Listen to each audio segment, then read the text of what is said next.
अस्सलाम वालेकुम। ढेरों दुआओं के साथ कि अल्लाह ताला आपको खुश रखे, आबाद रखे और अपनी रहमतों में रखे। बहन भाइयों, ईमान की कमज़ोरी और अक़ीदे की कमज़ोरी की वजह से अक्सर लोगों को ये ख़्याल होता है कि बेटियों की पैदाइश का सबब बीवियाँ होती हैं, जबकि ये सरासर गलत है। इसमें बीवी का या खुद उनका कोई भी अमल दखल नहीं होता। मियाँ बीवी तो सिर्फ़ और सिर्फ़ जो है ना एक ज़रिया हैं। पैदा करने वाला तो सिर्फ़ अल्लाह हू वहदहू ला शरीका लहू है। वो ही जिसको चाहता है बेटियाँ देता है, जिसको चाहता है बेटे देता है, जिसको चाहता है दोनों देता है और जिसको चाहता है बाँझ बना देता है। बहरहाल हम मुसलमानों को अल्लाह की हर रज़ा में राज़ी होना चाहिए। बहन भाइयों, एक शख़्स के यहाँ सिर्फ़ और सिर्फ़ बेटियाँ पैदा होती थीं। हर मर्तबा उसको उम्मीद होती थी कि इस दफ़ा मेरे यहाँ बेटा होगा, लेकिन अल्लाह ताला फिर बेटी देता था। इसी तरह उसके यहाँ 6 बेटियाँ पैदा हुईं और जब 7वीं बार उसकी बीवी उम्मीद से हुई, तो उसने सोचा कि पता नहीं इस दफ़ा भी अल्लाह मुझे बेटी देता है या बेटा। तो उसके दिल में शैतान आया और कहने लगा कि अगर इस दफ़ा अल्लाह ताला ने मुझे बेटी दी, तो मैं अपनी बीवी को तलाक दे दूँगा। जबकि देखिए, इसमें बीवी का क्या दखल था? अल्लाह ताला तो उसके घर में रहमतें दे रहा है।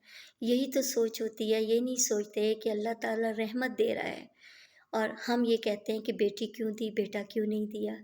अरे हमारे नबी की भी तो 4 बेटियाँ थीं।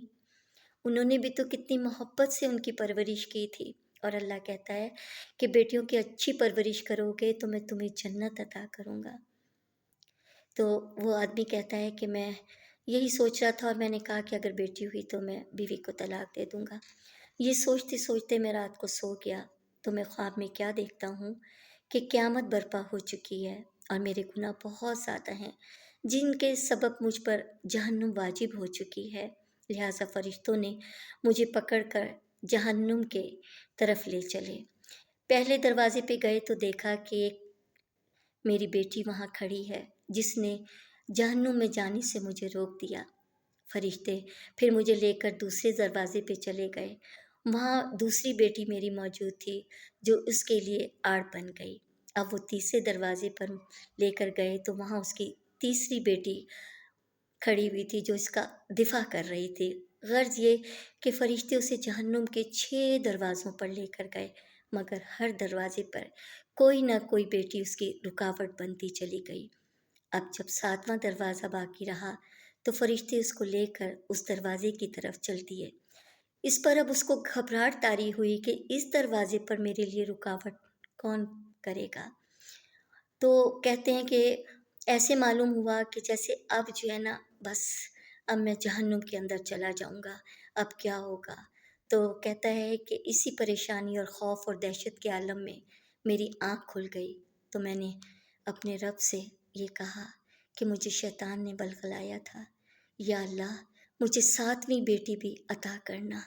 कहता है मैंने हाथ उठाए और अपने रब से दुआ माँगी। तो मेरे बहन भाइयों, अल्लाह ताला जब रहमत देता है बेटी की सूरत में, तो अल्लाह का शुक्र अदा करो और उसके अच्छे नसीब की दुआ किया करो कि या अल्लाह तूने हमें रहमत तो दी है और इस रहमत को जो है ना इसके नसीब अच्छे लिख दे, या अल्लाह इसके नसीब अच्छे लिख दे। तो मेरी बहन भाइयों, हमको अपने रज़ा अपने अल्लाह की हर रज़ा पे राज़ी होना चाहिए, उसकी नाशुक्रगुज़ारी नहीं करनी चाहिए। तो मेरे बहन भाइयों, अगर मेरी वीडियो अच्छी लगा करे तो इसको मेरे चैनल को सब्सक्राइब भी कर दिया कीजिए और लाइक भी कर दिया कीजिए। ढेरों दुआओं के साथ अल्लाह ताला आपको जहाँ रखे खुश रखे, आबाद रखे। अल्लाह हाफ़िज़।